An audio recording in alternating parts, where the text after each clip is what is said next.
Assalamualaikum warahmatullahi wabarakatuh. Puji syukur kehadirat Allah Subhanahu wa taala atas segala kenikmatannya. Kaum muslimin rahimakumullah. Satu hal yang tidak akan pernah lepas dari kehidupan umat Islam adalah Al-Qur'an. Al-Qur'an merupakan kitabullah yang diturunkan kepada Nabi kita, Nabi Muhammad Sallallahu Alaihi Wasallam, sebagai petunjuk bagi umat manusia dalam mencapai kebahagiaan, baik itu kebahagiaan dunia maupun kelak kebahagiaan di akhirat. Sudah merupakan pemahaman kita bersama bahwa Al-Quran merupakan kitab suci ilahi. Dan kita sebagai umat Islam ada beberapa hal yang berkenaan dengan Al-Quran.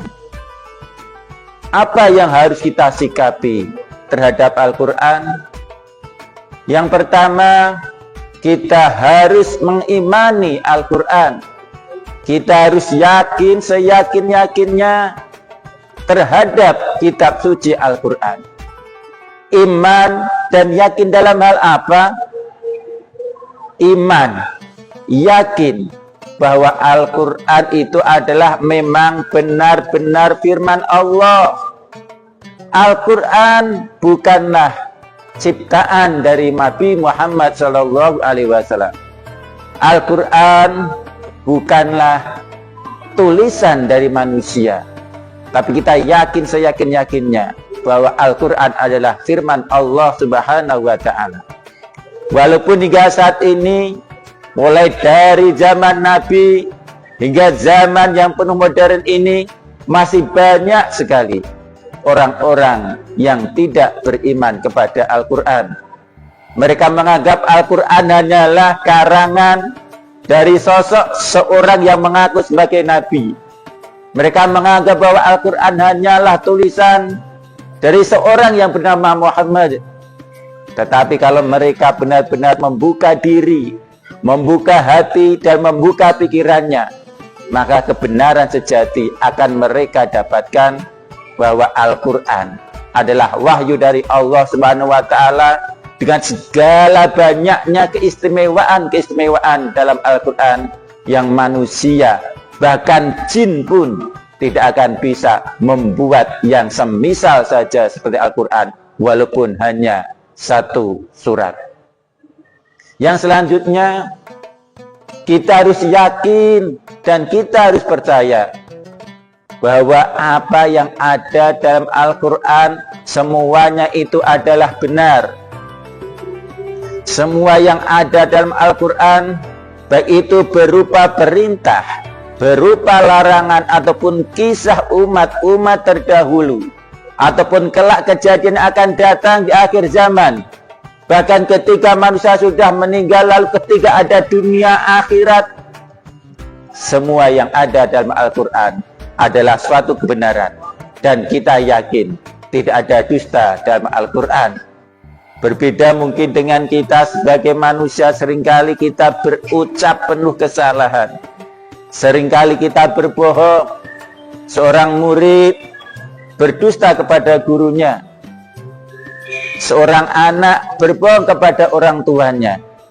Seorang pedagang demi menjajakan dagangannya agar laku, dia berbohong kepada pembeli.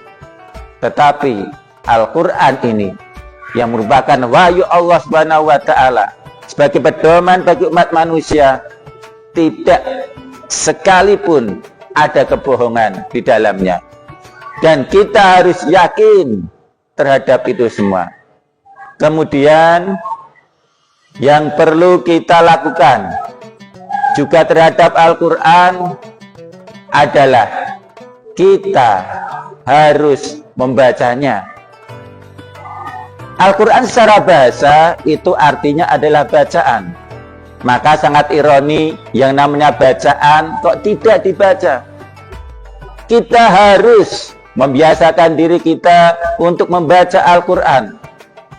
Walaupun sekarang ada gerakan-gerakan yang mengkerdilkan pemahaman, mengkerdilkan tentang aspek-aspek untuk gemar membaca Al-Quran. Banyak orang-orang mengatakan yang mereka sok pinter, sok hebat. Ngapain baca Al-Quran kalau kita tidak paham artinya? Itu suatu perbuatan kebodohan. Itu kata mereka. Kalau kita terhasut oleh ucapan-ucapan itu, maka secara perlahan kita akan dijauhkan dengan kitab Allah yang berupa Al-Quran.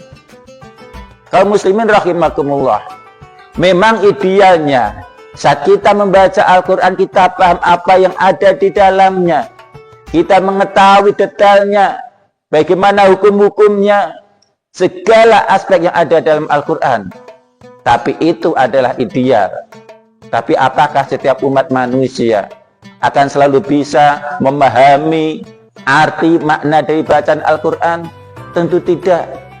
Dan bagi kaum muslimin secara umum, tatkala belum bisa memahami Al-Quran, maka paling tidak membaca Al-Quran itu sudah sangat baik, lepas dia paham atau tidak paham maksud dari bacaan tersebut.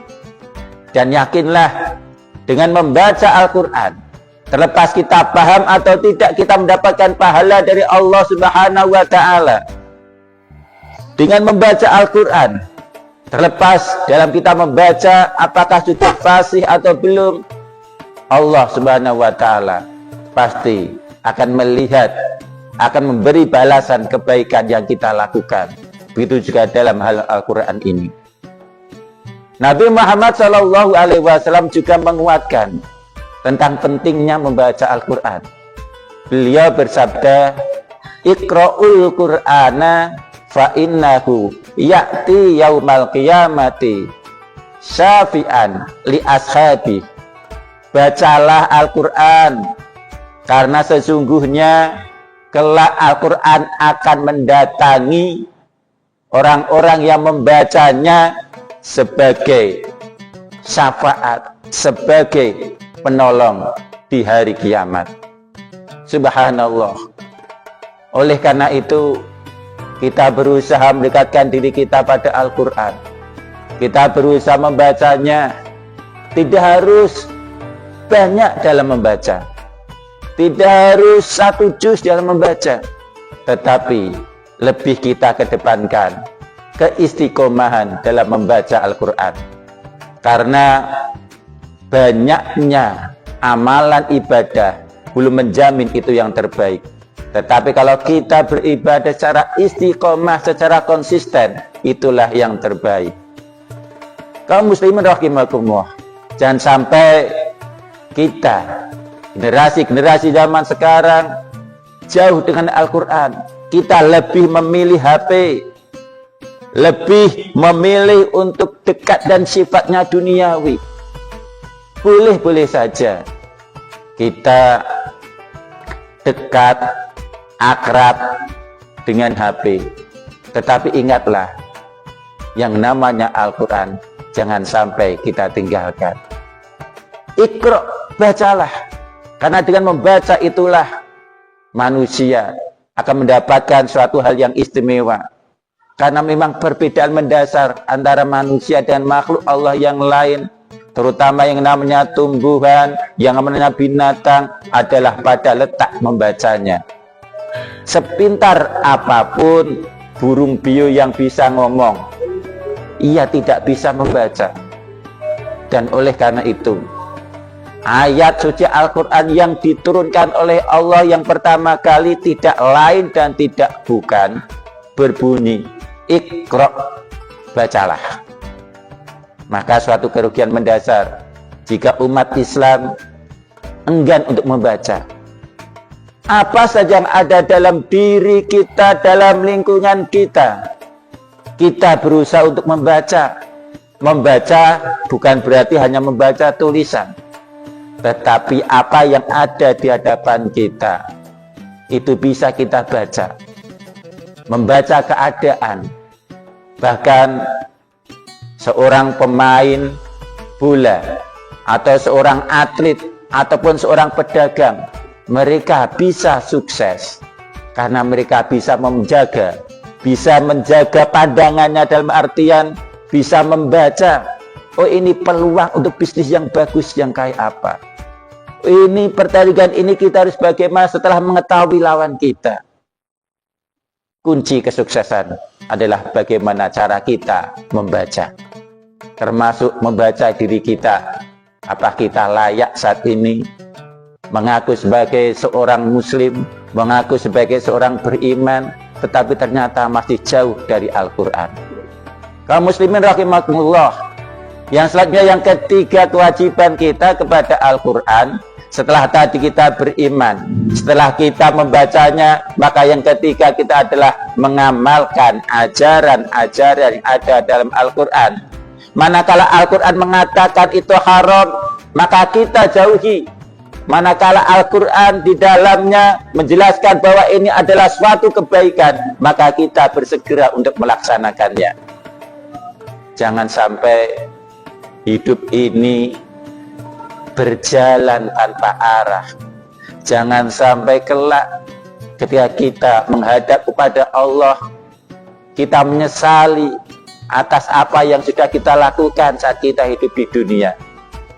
Sekali lagi, jika kita ingin mendapatkan kebahagiaan dunia dan akhirat, tidak lain dan tidak bukan, kita harus senantiasa berjalan dengan Al-Quran. Al-Quran sebagai petunjuk, Al-Quran sebagai cahaya. Bisa dibayangkan kalau di malam hari kita berjalan di jalan yang gelap gulita, tanpa adanya cahaya, bisa saja kita terpeleset, bisa saja kita tersandung batu hingga kita jatuh. Namun ketika ada cahaya, maka kita bisa tahu, oh ini batu besar, oh ini lubang, oh ini duri. Kita bisa menghindari. Oh ini jalan buntu, oh ini jalan menuju jurang, oh ini jalan menuju gunung. Ketika terang, kita bisa tahu kemana kita melangkah. Itu ketika Al-Quran berada dalam hati kita, memberikan petunjuk kepada kita kemana kita harus melangkah, apa yang akan kita lakukan. Sehingga kelak, manakala tujuan kita ingin hidup bahagia, maka bersama Al-Quran itulah kita akan mendapatkan kebahagiaan dunia dan akhirat. Semoga Allah senantiasa memberikan petunjuknya, memberikan perlindungan kepada kita, membimbing kita untuk senantiasa menjadi hamba yang dekat dengan Al-Quran, hamba yang senantiasa selalu mendapatkan ridhonya, ridho saat hidup di dunia dan kelak saat bertemu pada Allah Subhanahu wa Ta'ala. Cukup ini yang dapat saya sampaikan pada kesempatan yang berbahagia ini. Semoga Allah senantiasa membimbing kita untuk lebih baik dari hari ke hari. Wallahul muwaffiq ila aqwamit thoriq. Wassalamualaikum warahmatullahi wabarakatuh.